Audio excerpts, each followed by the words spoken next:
So this is another episode on interfaith work. And I had the opportunity to speak with a lady named Rowan Fairgrove, who has been doing interfaith work since 1992. Not only has she done interfaith work here in the United States, but she has also traveled internationally to do interfaith work. She gives us a unique perspective on how interfaith is conducted and how the people involved in interfaith are able to put their faith at the door and work together and come together on a very human level. Not only through ritual and volunteering, but also on a basic human compassion level for one another. She also talks about how different faiths can act as intermediaries between two other faiths when both of them are talking, but for some reason something is just not getting through, and they're able to help and open a dialogue up so that the other two individuals can come together and talk. So I hope you enjoy this, and there is also a part 2 which will be at the end of this video. It'll be up here. There'll also be a link down below in the description box. So I hope you enjoy.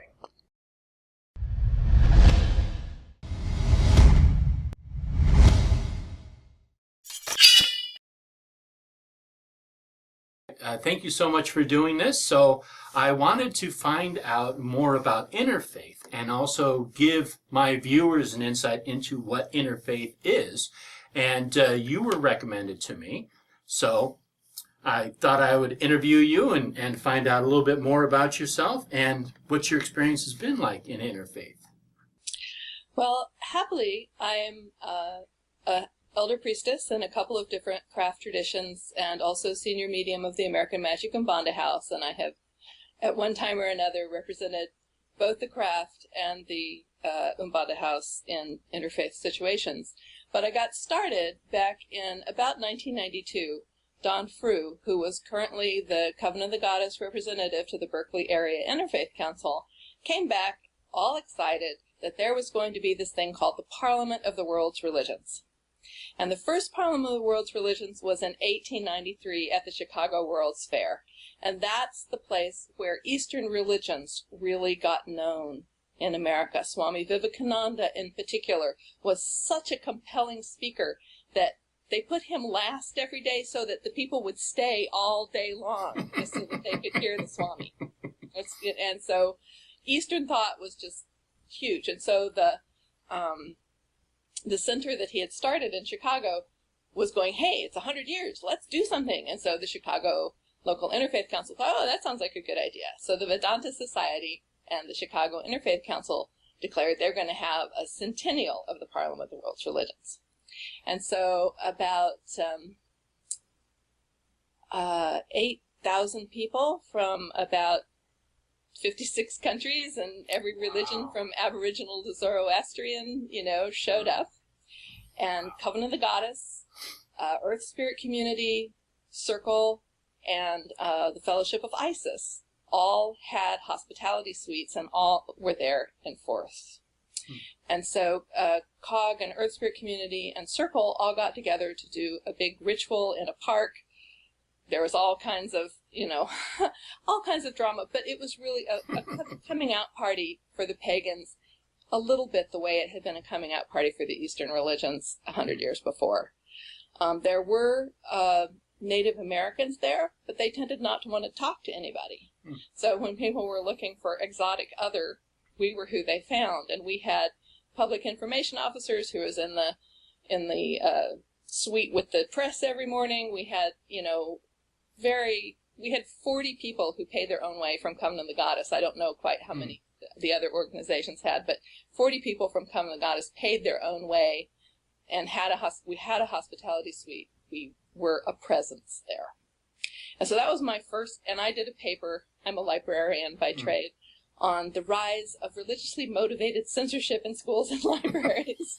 I wasn't quite, I guess, comfortable being, I am the Art Witch and I'm going to talk about the witch things.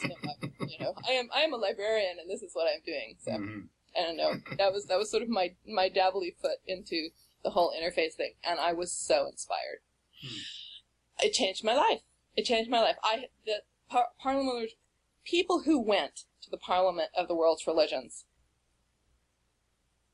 every time you run into somebody, they say that. It changed my life. I was so inspired. People were really talking about working together to make the world a better place, which is really what I think interfaith is about. It's finding common ground between faith or indigenous or spiritual traditions so that we can work together to make the world a better place. And this gave us all a glimpse of how that is possible. And a bunch of us came back all inspired by the Global Ethic, which was a document that was introduced at the Parliament. And we put on a conference in Berkeley called Toward a Declaration for a Global Ethic. And so I worked with people from all different Bay Area traditions putting on this conference, and I was all inspired.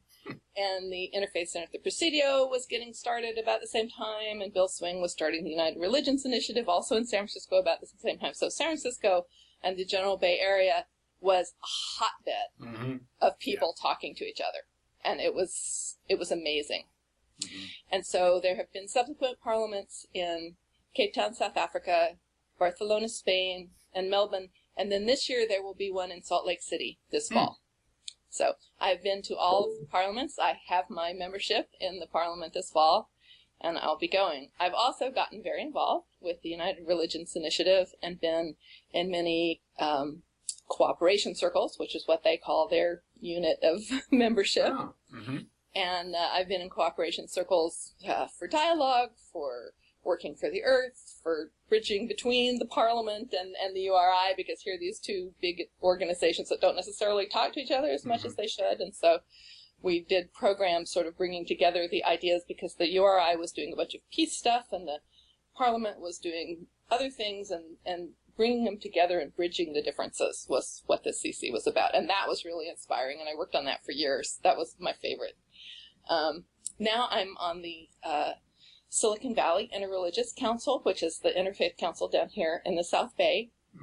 And we put on various programs. We're big at the moment in the cooperation games, which is a thing where cities compete to see who is the most compassionate. Which city is the most, with compassion games, which city is the most compassionate? Oh, that's a good competition. So, it is, and it grew out of the Charter for Compassion, which you've probably heard of. But so our next period of gaming is coming up the first week in February, in fact, which is World Harmony Week. And so as part of World Harmony Week, we're doing all kinds of things, which of course being the week before PantheaCon for me is a little on the busy side, but it's really exciting, and we're doing some really cool stuff. And one of the things that I think about pagans and Wiccans and other earth religionists getting involved in interfaith is really good about is that many of the major religions are focused on humanity, service to humanity, ministering to humanity, and they leave out the earth and other living things. And so we're there and we go, hey, how about this? Let's do something in this sphere. You know, it's great that you're doing these wonderful service projects, but how about some creek cleanup? Or how about some, doing something for our environment here?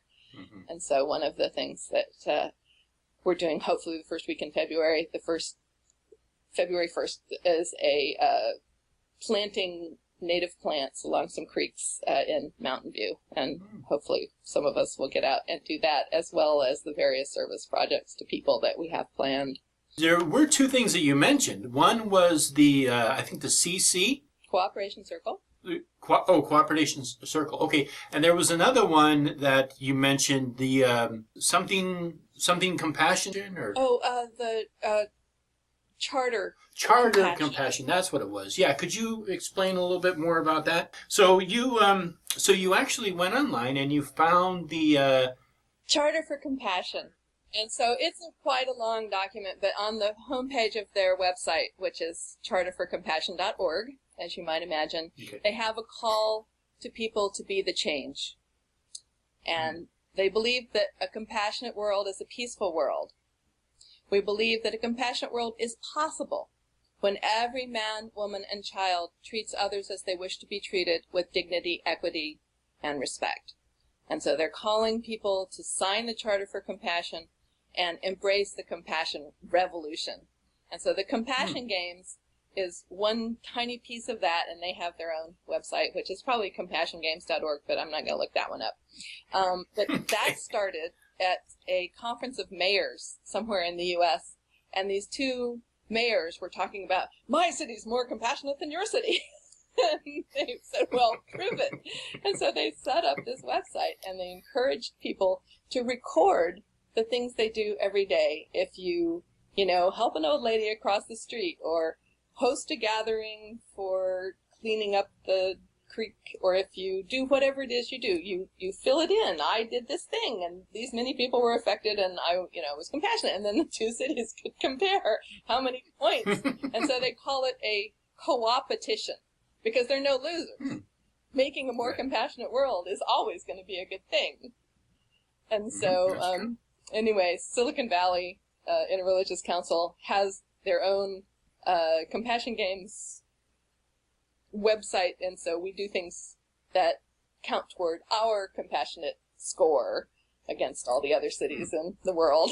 And so a couple of times a year we have pushes to do this, and the World Interfaith Harmony Week, the first week in February, is our next upcoming compassionate cooperation competition time. Well, that's a good thing. I mean, it could be worse. It's a good competition to have. I like that. Yeah, it's fun. So when I first got involved in Interfaith, nobody had really heard of witches or had any idea who we were. And we had a lot of educating to do. And it's one of the really foundational tenets of Interfaith is you don't proselytize other people. Mm-hmm. And so you can't go in and say, oh yes, we're the most fabulous people ever, but nobody knew who we were. So we had to do a little bit of education because there were so many misapprehensions about who we were. Right. So that was the world of 1992. So in 1999, I was in Cape Town, South Africa, and I was in a classroom in the Polytechnic where the Parliament was held, and we're waiting for a speaker. And so I start chatting with this elderly couple who are sitting in front of me, and they said, well, who are you, dear? And I said, I'm a Wiccan priestess representing Covenant of the Goddess. And she looked at me and she says, oh, we have Wiccas in our Interfaith Council in like the middle of nowhere, Texas. She was a retired high school teacher, and her husband was a retired Marine from somewhere in Texas. And that was the reaction I got only 7 years later. They seem like nice people. They're kind of quiet, but I was just braced, having no idea, because they'd said, who they were before they asked me who I was. And I think that has been such a coming of age for our community. Yes, we are the hidden children of the goddess. Yes, we absolutely have to keep confidentiality about many things, but we can also be a force for good in the world by cooperating with other people who want to make the world a better place. And especially because our covens and organizations tend to be small, our work in the world can be amplified by joining arms with other people of faith. Arms as in arms, not arms as in... I knew what you meant. So this has been the end of the first episode of my interview with Rowan Fairgrove, who has been doing interfaith work since 1992. There is also a second video that you can click on here and watch. There's also a link down below in the description box. So again, thank you so much, and blessed be.